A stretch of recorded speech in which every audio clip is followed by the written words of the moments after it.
Welcome everyone to the Multichain Nation podcast powered by Axelar. Very excited to have three awesome projects with me here today. And we have Vivek, Hugo, and Luckyu. And to start it off, Vivek, let us know an intro about your project, some highlight, and what makes your platform unique in the DeFi ecosystem. Thank you. Thank you for actually having me. So I represent InterSwap. At InterSwap, what essentially we are trying to do is that we are completely trying to eliminate the need to have bridge. And essentially what we are building is something called cross-chain AMM.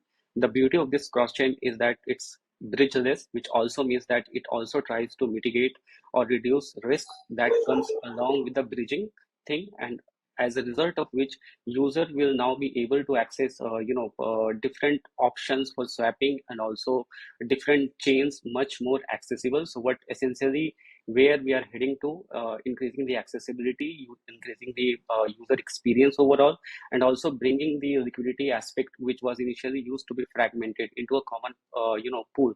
And we call it like unified liquidity pool, where each pool is connected to different chains, and because of that there will be lesser amount of fragmentation in terms of the liquidity. So just to summarize, InterSwap is like bridgeless cross-chain AMM built on Axelar with unified liquidity pool as a concept, which tries to eliminate a lot of barrier which comes in the conventional Web3 cross-chain bridging solution. And hence we are in public testnet right now, and the next stage is obviously the mainnet, which we would be expecting very soon in coming months. That's awesome. And I guess a quick synopsis, it's like this is different than what we usually see in different dexes and swaps. This is something more unique. And can you again pinpoint that one reason why someone would want to use InterSwap? So I'm a brand new user. I'm seeing all these different dexes, and InterSwap, like what about it makes it so friendly and easy for a new user to get on it? Excellent question. So we have been encountering this question for a very long time in terms of the VCs and the user also. The best thing that you will observe that we have intentionally tried to keep it very, very minimalistic in design and the approach also. Because from a user perspective, they just have a simple use case. They want to move liquidity or asset from one chain to another. But what actually creates the USP is behind the scene, which is like the tech stack that we are using. So because of the tech stack, what user will be able to see that the assets that they are moving, it will be direct native asset, so there will be no intermediary asset like wrapper version or something. So direct native asset. The swap that they're trying to do will be close to one click swap. They technically it requires 2 clicks, but if we ignore that, it will be like one click swap experience. Asset coverage will be more because the ecosystem access will be more, the depth of the liquidity should be more, and because of that the rates that they are getting should be on the higher side. So a lot of things we have done intentionally from a design perspective also, and from the tech perspective also, to keep it very, very simple, so that the more simpler it we are able to make it, the more accessible it can be for general users. That's awesome. Yeah, as many barriers taken down as possible is key. Thank you for that. Hugo, let us know what your project is and some highlights, what makes your platform more unique in the DeFi ecosystem. Sure, absolutely. So hi, I'm Hugo from Peanut. And what Peanut essentially is, we're a payments protocol, but I would classify us as the probably first intent-based payments protocol. So what that means is if you want to pay someone with crypto and you don't know what token they want or what chain they want, and nowadays like there's thousands of tokens and hundreds of chains, it's a pain in the butt. There's a lot of fragmentation. So what we do is that you don't have to care about this. You don't have to think about chains and tokens at all. You just make your payment in, I don't know, Axelar USDC or whatever your token, or InterSwap. I don't know if you guys launch a token at some point, but you can make the payment that. And then the recipient can claim it to any wallet he wants. So you don't even have to know the wallet address, on any chain that they want and any token that they want. And in fact, very recently launched, they can also claim to more traditional chains, in fact, the fiat system. So if they are not a crypto user or they just want to get directly to a bank account, they can do that too. So again, make a payment and they can claim it to the bank account or any chain that they want. That's very impressive because it seems like that's what's the market is heading towards because of USDC. So fiat and crypto are becoming more they're playing with each other more and having an ability to like just pay different people with crypto and not having to think about what chain they are on, because right now there's Coinbase and then you have USDC on Base and they have a Coinbase wallet, which is great and useful. But then I have to think about, all right, are they using Ethereum? What are they using? Are they going to be using something else on like Polkadot or Solana or wherever it is? It's just so many different chains and so many different areas to move money, and I just get tired sometimes. I just don't want to do it. I'm like, I don't care, forget it. I'll just give you PayPal or Venmo. So a little more like, was this a personal problem that you were facing in your team? Yeah, absolutely. I mean, the idea with Peanut actually came about a year and a half ago, 2 years ago, where we were getting paid for hackathon bounties mostly. That was the original idea, and it was a pain in the butt. And we went back to the roots of crypto. I mean, the original paper for Bitcoin, the original paper title was a peer-to-peer electronic cash system, and I don't know how many people in this room right now use crypto as currency. I mean, investments, sure, gambling, sure, but currency, I don't know if that's very used. So that original vision kind of died, and we were trying to rekindle that. And complete side story: I paid my mom today $30 for something, and this is not a joke. Actually, this is the first time I paid her using crypto, and she received that in a bank account today. Yeah, that was one of my happiest moments being a founder.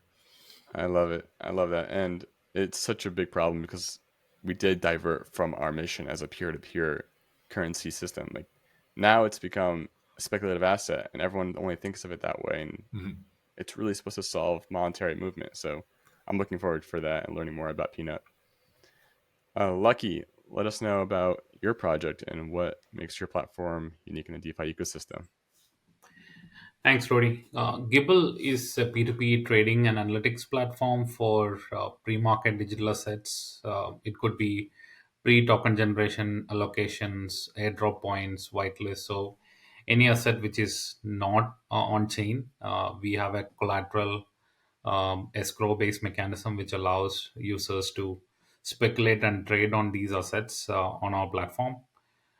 We've been live for the last 2 months, have a lot of training happening on the platform for leading airdrop points. And the what differentiates us from rest of the pre-market trading platforms, and there aren't a ton amongst the handful of pre-market trading platform, is that on Gibble our focus is to ensure that whatever assets which users put as collateral in the escrow for trading, they're able to maximize yield on that. And that's where we've been leveraging Axelar, where we ensure that the user can park their collateral on any chain where they can get maximum yield while they are trading on points, events, or any other assets, off-chain assets on any other chains. So that's really what sets us apart from other pre-market trading platforms. Nice. That's interesting and kind of new to me and innovative. So being able to escrow your own crypto assets while still leveraging it to use it in other aspects of crypto, is that? Yeah. So the reason we started Gibble is we saw that airdrop farming has become the meta in crypto, and it's not a phenomenon which is limited to crypto. Even in traditional finance, there are a lot of pre-market trading platforms. For example, Nasdaq has a pre-market trading platform where there are a lot of private equity secondary trades, a lot of other forms of uh, non-listed assets are traded in an efficient manner. As Web3 evolves, as crypto evolves, we envision that there would be need for similar platforms in Web3 as well, where you could trade assets which are not as liquid or which are not on chain. And that's where Gibble comes in, where we allow people to trade any asset which is off chain by depositing a collateral on the platform, and on chain collateral on the platform. And traders can take either side of the trade. And when an actual, for example, in the case of airdrop points, when an actual token generation happens, the collateral is passed from the buyer to seller when they settle the transaction. So if the seller transfers the token which is generated on the token generation, then the collateral which was deposited by the buyer is sent to the seller.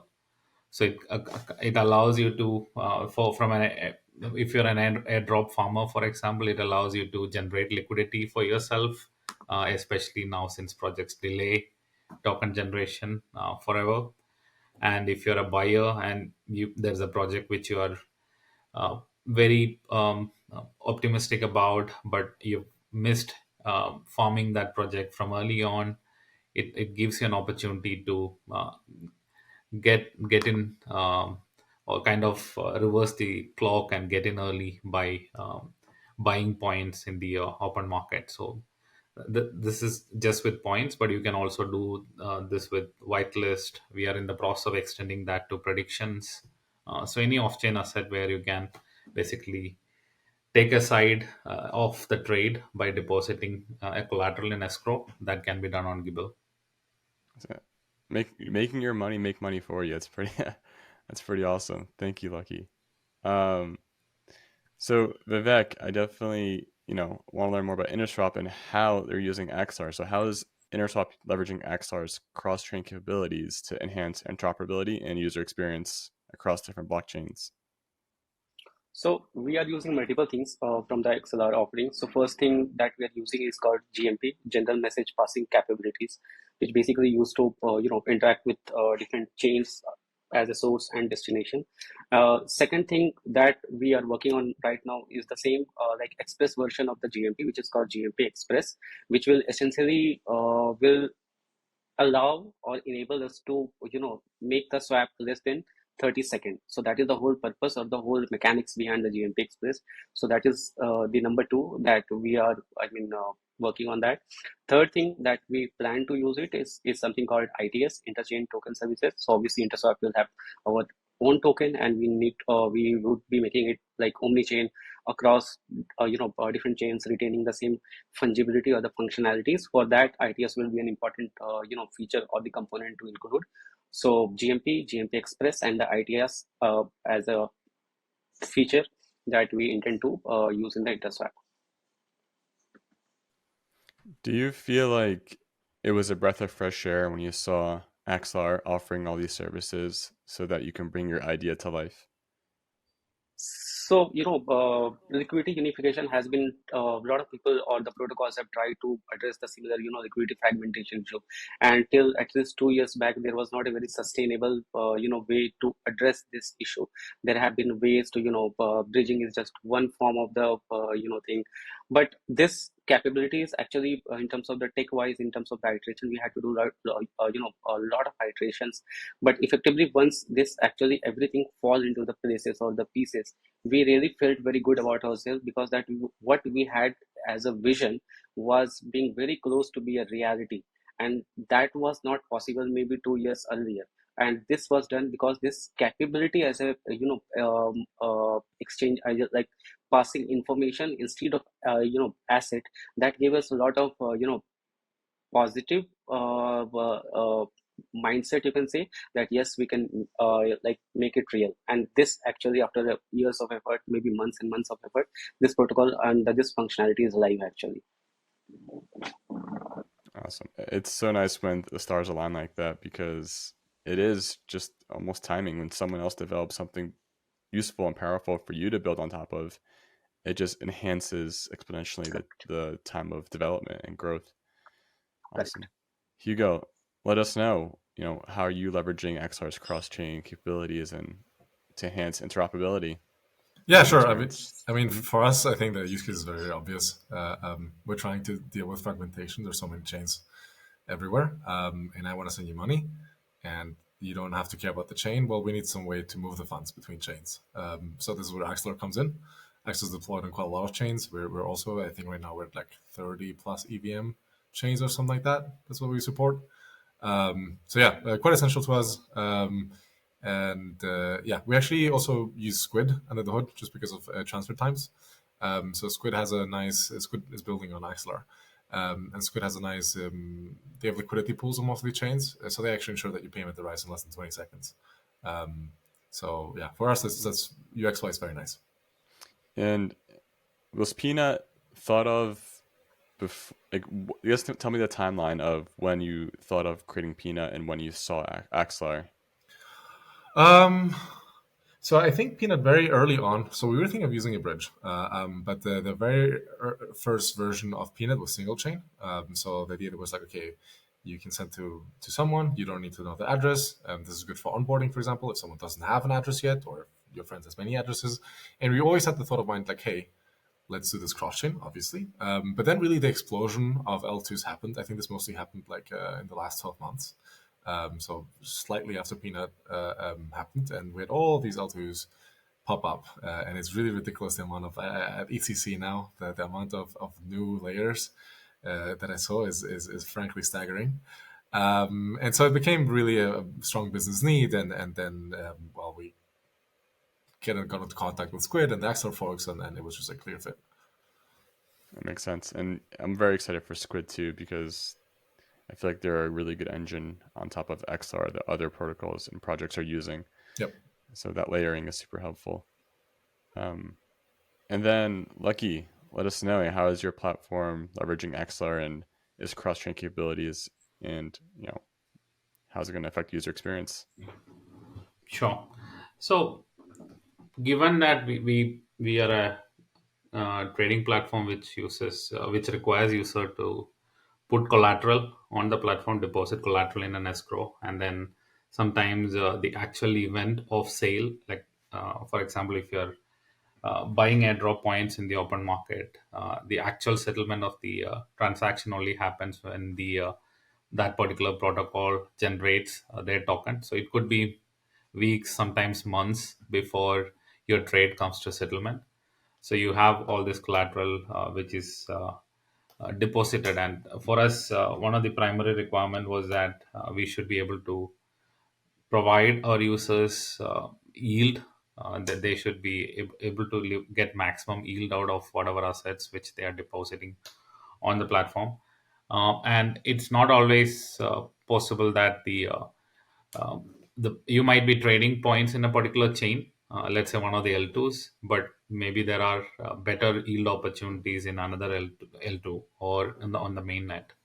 That's where we started looking at um, um, Axelar for the messaging protocol, where we could let users deposit, let's say, an LRT token, a liquid staking token, in, let's say, Mandel, where they have a lot of yield as a part of some of the incentive programs they were running, but trade, let's say, points on Arbitrum or some of the other chains. So that's where we started using Axelar initially, where this allows users to leverage the best form of yield available while they are also trading points on chain. And then we started also looking at Squid, where oftentimes, okay, users also have assets in all these platforms, and how can we uh, how can we give them an interface where they, from within Gibble, where they can uh, move assets across platforms, so that they don't have to go to another bridge and then find how to transfer assets, especially for um, chains which we support, and assets which we support from a collateral standpoint. So that's where we also started looking at Squid. So those are some of the current use cases where we are leveraging Axelar, and as we are expanding into the prediction space as well, there are some additional use cases we are currently exploring. Probably would be able to talk more about it in the near future. Nice. And I like to also learn about Gibble's timeline and their project development, and when they first found Xlar, how was that decision to start using them versus using some other protocol?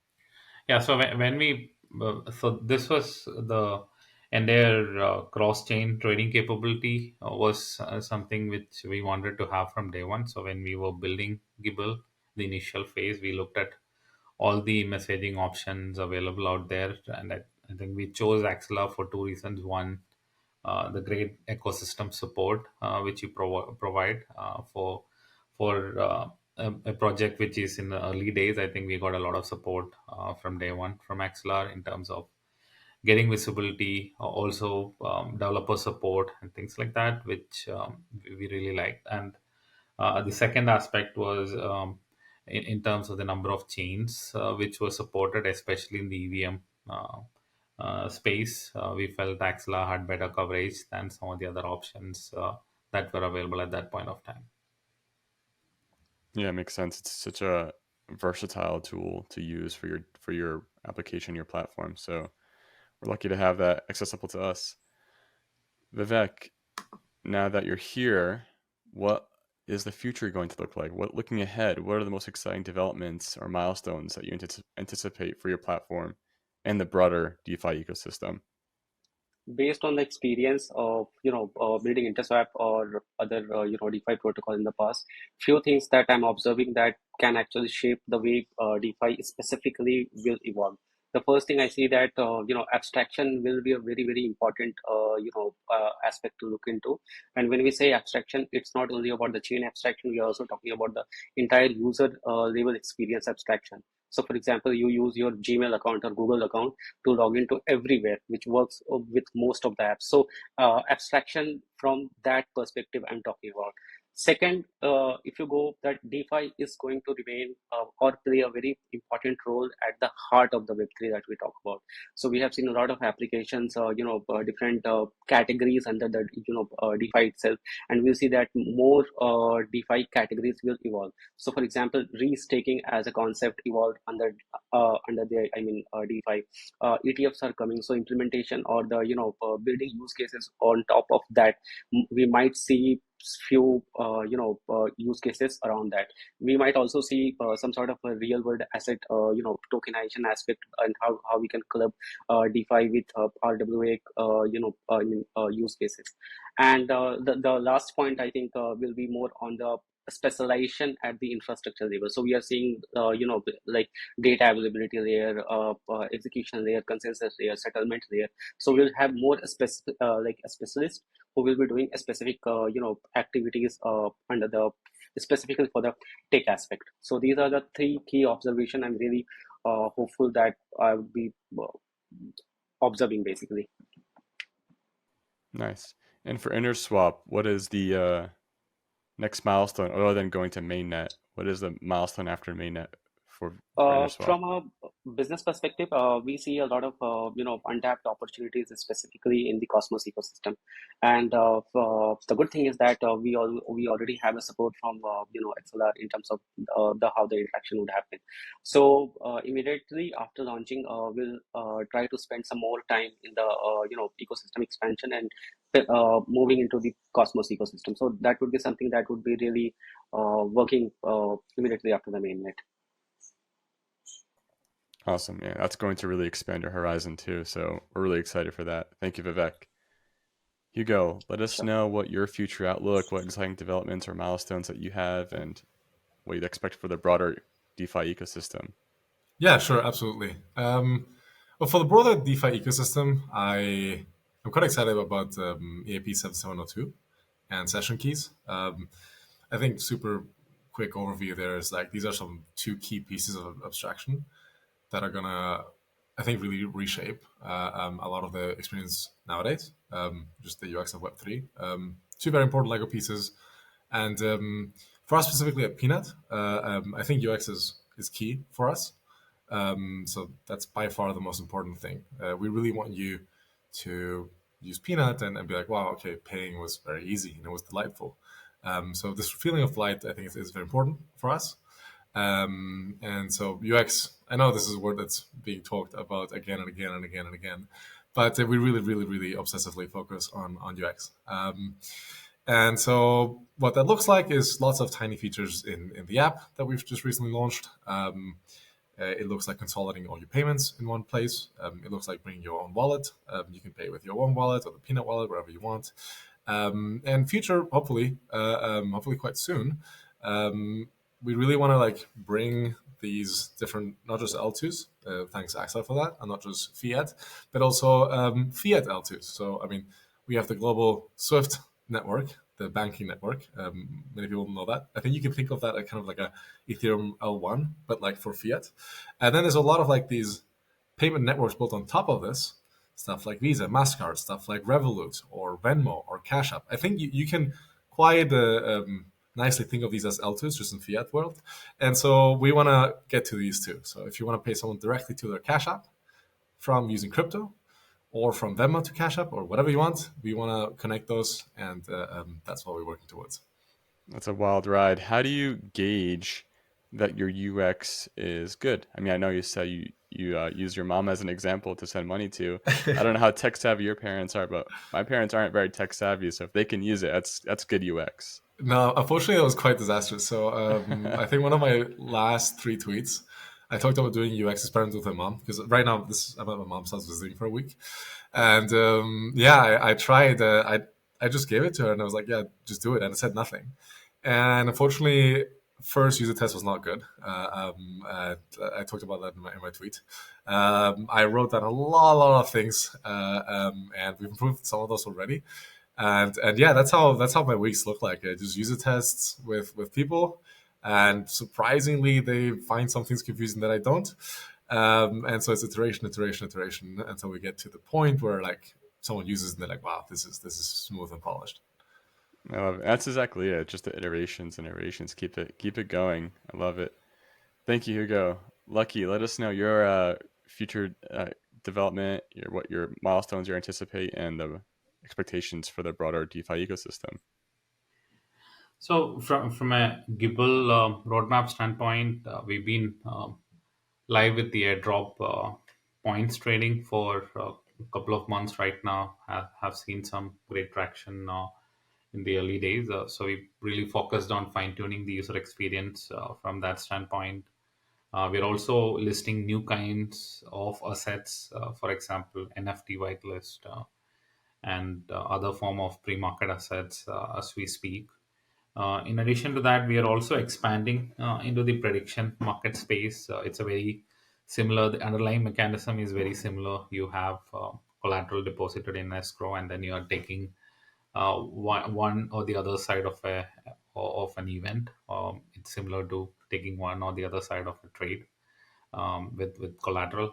So we're very excited about that as well, especially given how people generally in Web3 in Web3 and in general would like to speculate on all kind of assets, all kind of events. So I think that Web3 is the best platform for doing all kind of speculation in a trustless, seamless manner. So we focused on that.